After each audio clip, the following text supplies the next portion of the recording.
ಕಮಲ್ ಕನ್ನಡಿಗರ ಕ್ಷಮೆ ಕೇಳಲೇಬೇಕು ಅಂತ ಬಿಗಿ ಪಟ್ಟನ್ನ ಹಿಡಿದಿವೆ ಕನ್ನಡ ಪರ ಸಂಘಟನೆಗಳು. ಆದ್ರೆ ಕಮಲ್ ಹಾಸನ್ ಏನ್ ಹೇಳ್ತಾ ಇದ್ದಾರೆ, ತಪ್ಪು ಮಾಡಿಲ್ಲ, ಕ್ಷಮೆ ಕೇಳಲ್ಲ. ಅದರ ಜೊತೆಗೆ ಕಮಲ್ ಪರ ನಿಂತಂತ ಶಿವಣ್ಣ ಹಾಗೆ ರಮ್ಯಾ ವಿರುದ್ಧವೂ ಕೂಡ ಆಕ್ರೋಶ ಕೇಳಿ ಬರ್ತಾ ಇದೆ. ಇವೆಲ್ಲವನ್ನ ಗಮನಿಸ್ತಾ ಇದ್ರೆ ಕಮಲ್ ಹಾಸನ್ ಅವರ ಟಗ್ ಲೈಫ್ ಸಿನಿಮಾಗೂ ಕೂಡ ಸಂಕಷ್ಟ ಎದುರಾಗುತ್ತಾ? ಜೂನ್ ನಲ್ಲಿ ಬಿಡುಗಡೆಯಾಗಬೇಕು, ಮುಂದಿನ ತಿಂಗಳು, ಇನ್ನೇನು ಕೆಲ ದಿನಗಳಷ್ಟೇ ಇದೆ.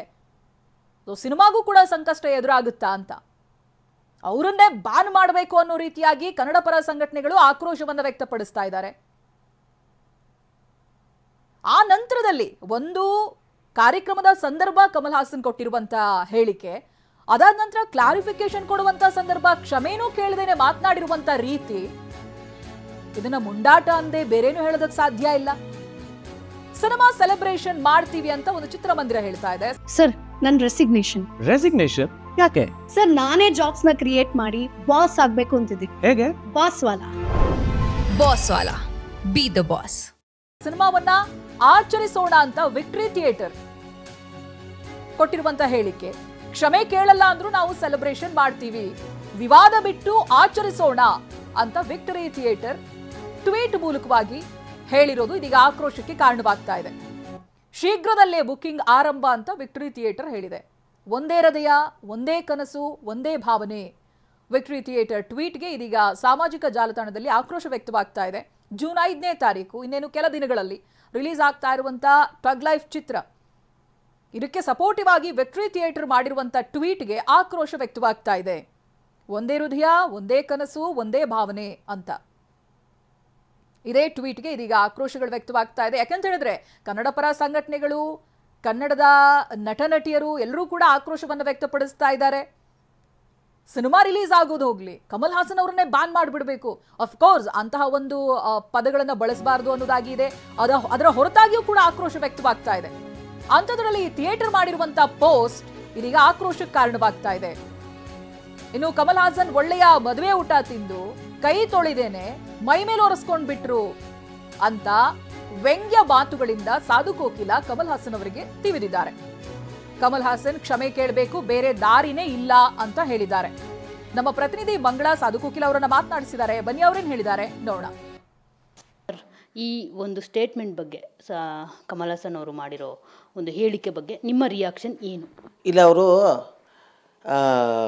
ಏನು ಮಾಡಿದ್ರು ಅಂದರೆ, ಕಮಲ್ ಹಾಸನ್ ಅವರು ಒಳ್ಳೆ ಮದುವೆ, ಅಡುಗೆ, ಊಟ, ಎಲ್ಲ ಭಾಷೆಯ ಎಲ್ಲ ಇದ್ದಾರೆ, ಶಿವಣ್ಣನೂ ಇದ್ದಾರೆ, ಎಲ್ಲ ಇದ್ದಾರೆ, ಮಣಿರತ್ನಮ್ ಇದ್ದಾರೆ, ಒಳ್ಳೆ ಊಟ, ಅದು ಎಲ್ಲನೂ ತಿಂದರು. ತಿಂದ್ಬಿಟ್ಟು ಕೈ ತೊಳಿಬೇಕಲ್ಲ, ಮೈ ಮೇಲೆ ಒರೆಸ್ಕೊಂಬಿಟ್ರು. ಎಷ್ಟು ತಪ್ಪು ನೋಡಿ. ನಾನು ಯಾಕೆ ಹೇಳ್ತಿದ್ದೀನಿ ಅಂದರೆ, ಗೊತ್ತಿರೋದಷ್ಟೇ ನಾವು ಮಾತಾಡಬೇಕು. ನೀನು ಎಂಥ ಮೇಧಾವಿ ಆಗಿರೋ, ಎಂಥವನೇ ಆಗಿರೋ, ನಿನಗೆ ಗೊತ್ತಿರೋದನ್ನು ಮಾತ್ರ ಹೇಳಬೇಕು.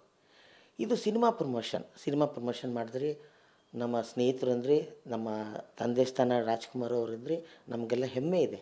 ಯಾಕೆಂದರೆ ನೀವು ರಾಜ್ಕುಮಾರ್ ಅವ್ರ ಬಗ್ಗೆ ಮಾತಾಡಿದ ಮೇಲೆ ಈ ಕನ್ನಡಕ್ಕೆ, ನಮ್ಮ ಭಾಷೆಗೆ ದುಡಿದು ಕನ್ನಡ ಅಂತ ಹೋರಾಡಿದೋ ಡಾಕ್ಟರ್ ರಾಜ್ಕುಮಾರ್ ಅವ್ರ ಬಗ್ಗೆ ಮಾತಾಡಿದ ಮೇಲೆ ಅಲ್ಲಿಗೆ ಅದನ್ನು ಬಿಡಬೇಕಾಗಿತ್ತು. ಕನ್ನಡ ಅನ್ನೋ ಪದಕ್ಕೆ ಅಲ್ಲೇ ಬಿಟ್ಬಿಡ್ಬೇಕಾಗಿತ್ತು. ಅದಕ್ಕೆ ಮುಂದೆ ಹೋಗಿ ತಮಿಳಿನಿಂದನೇ ಹುಡ್ತು, ಅದ್ರಲ್ಲಿ ನಿಮ್ಗೆ ಗೊತ್ತಿಲ್ಲದೆ ಆದಮೇಲೆ ಅದನ್ನು ಮಾತಾಡಬಾರ್ದು. ವೇಸ್ಟ್ ಮಾತಾಯಿತು. ಅದೇ ಇವಾಗ ಅದು ನಿಮ್ಮ ಸಿನಿಮಾಗೆ ಅದು ಕುತ್ತನ್ನು ತಂದಿದೆ.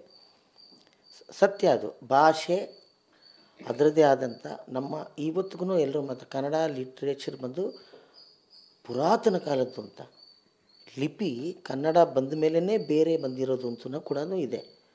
ಅದರಿಂದ ಭಾಷೆ ಇದೆಲ್ಲ ತಿಳ್ಕೊಂಡವರು ಮಾತಾಡ್ತಾರೆ, ತಿಳಿದವರು, ಓದ್ದವರು, ಜ್ಞಾನಿಗಳು ವಿಜ್ಞಾನ ತಿಳ್ಕೊಂಡವ್ರು ಮಾತಾಡ್ತಾರೆ. ಈ ಪೊಲಿಟಿಷಿಯನ್ ಆಗಿಬಿಟ್ಟು ಸದ್ಯಕ್ಕೆ ತಕ್ಕಂಥ ಬಾಯಿ ಬಂದಂಗೆ ಹೊಗಳೋ ರೀತಿಯಲ್ಲಿ, ಅಥವಾ ಯಾವುದೋ ನಿಮ್ಮ ಸಿನಿಮಾನ ಪ್ರಮೋಷನ್ ಮಾಡ್ಕೊಳ್ಳಿ, ತಮಿಳು ಲ್ಯಾಂಗ್ವೇಜ್ ಪ್ರಮೋಟ್ ಮಾಡ್ತಿದ್ರೆ ಮಾಡಬಹುದು.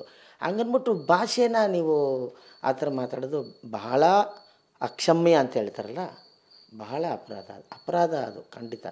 ಲೂಸ್ ಟಾಕ್ ಅಂತ ನಾನು ಹೇಳ್ತೀನಿ. ದಯವಿಟ್ಟು ಅವ್ರು ಸರಿ ಮಾಡ್ಕೋಬೇಕು, ಕ್ಷಮೆ ಕೇಳಲೇಬೇಕಾಗತ್ತೆ, ಬೇರೆ ದಾರಿನೇ ಇಲ್ಲ. ಈಗ ಯಾರೋ ಸೋನು ನಿಗಮ ಅವನು ಕ್ಷಮೆ ಕೇಳಲಿಲ್ಲ, ಅವನು ಏನು ಅಂಥದ್ದೇನು ಕನ್ನಡ ಹಾಡಲಿಲ್ಲ ಅನ್ನೋದು ಒಂದಷ್ಟೇ ಬಿಟ್ಟರೆ, ಅವನು ಕನ್ನಡ ಲಿರಿಕ್ ನಾವು ಸಾಹಿತ್ಯ ಕೊಟ್ಟರೆ ಅವನು ಕೂಡ ಹಾಡೋದು.